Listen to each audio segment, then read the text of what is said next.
इस्लाम ने फुल आज़ादी दिया औरत और मर्द को कि वो काम कर सकती हैं। मेरी जो राय है कि 8 मार्च के हवाले से कि जो बैनर्स उठाए होते हैं उन्होंने मेरी मर्ज़ी ये वाले, मैं इसको ठीक नहीं कहूँगी। मेरे ख्याल से बिज़नेस बेस्ट होता है एक लेडी के लिए ना। वैसे जॉब में ये होता है कि काफ़ी मुश्किलात का सामना करना पड़ता है और मैं ये कहना चाहूँगी कि जैसे एक मर्द कामयाब मर्द के पीछे एक औरत का आता है, इसी तरह एक कामयाब औरत के पीछे उसके शोहर की बहुत बड़ी सपोर्ट है।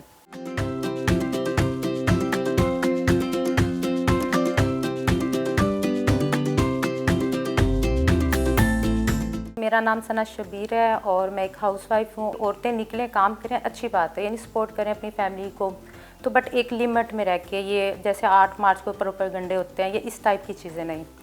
तो आएँ, आगे काम करें, अच्छी बात है। क्योंकि हज़रत मोहम्मद सल्लल्लाहु अलैहि वसल्लम के दौर में भी हज़रत खदीजा तिजारत करती थी, तो वो बुरा नहीं समझा जाता था। और मैं ये 3 साल से जूट वर्क का काम कर रही हूँ, तो ये हैंडमेड सारा क्राफ्ट है, तो ये इस वक्त मैं ही बना रही हूँ पाकिस्तान में ना, घर में, यानी काम घर के साथ साथ ही मैं ये सारा सामान बना रही हूँ जूट का ना। वैसे तो इसको जूट रॉप कहते हैं और पंजाबी में इसको सेबा या उर्दू में सेबा कहते हैं। तो इससे ये होता है कि यानी मुख्तलिफ़ किस्म की अशकाल में ये इसको बना रही हूँ चीज़ें ना, कि देखने में रस्सी है मगर हम इसको मुख्तलिफ़ शेप में ढाल सकते हैं। वैसे तो मेरा शौक़ है, मगर मैं इसको साथ साथ आगे भी बिज़नेस की तरफ इसको कंटिन्यू कर रही हूँ, यानी मैं आगे इन फ्यूचर अपना आउटलेट लाऊंगी। मैंने ये कोई 3 साल पहले ना कलम का हर एक ब्रांड है फर्नीचर का, उस पर मुझे बहुत अच्छा एक डेकोरेशन लगा था, तो मैंने उनसे कांटेक्ट किया, तो उन्होंने कहा, प्राइस बहुत हाई थी उनकी 50,000 ना। मेरे ये डिस्प्ले हुए हुए हैं वो वाला डिज़ाइन। तो 1 साल के बाद मैंने उसको यानी सर्च किया उसको प्रोडक्ट को ना, मैंने यूट्यूब का सहारा लिया इसमें और फिर मैंने वो खुद बनाई सेम डिज़ाइन ना उसमें।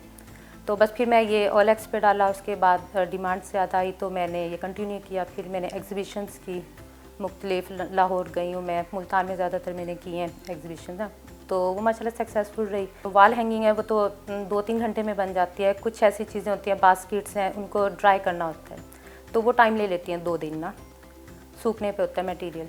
इसमें जो मेन चीज़ें हैं, इसमें वाइट ग्लू है जो वुड के उस पर यूज़ होती है, और इसमें ग्लू गन का इस्तेमाल है, जूट ड्रॉप इस्तेमाल होती है इसमें, और इसमें कलर यूज़ होते हैं, फूड कलर मैं यूज़ कर रही होती हूँ इनको कलर देने के लिए ना।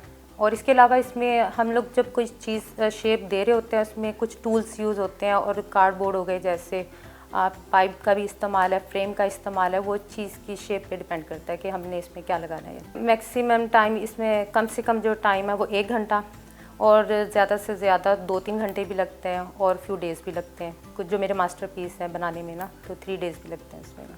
कुछ लोगों ने मुझसे कॉन्टैक्ट तो किया है, तो मैं उनको सिखा भी रही हूँ, और मुख्तलिफ उनको जो भी हेल्प चाहिए होती है मैं उनको वो प्रोवाइड कर रही हूँ।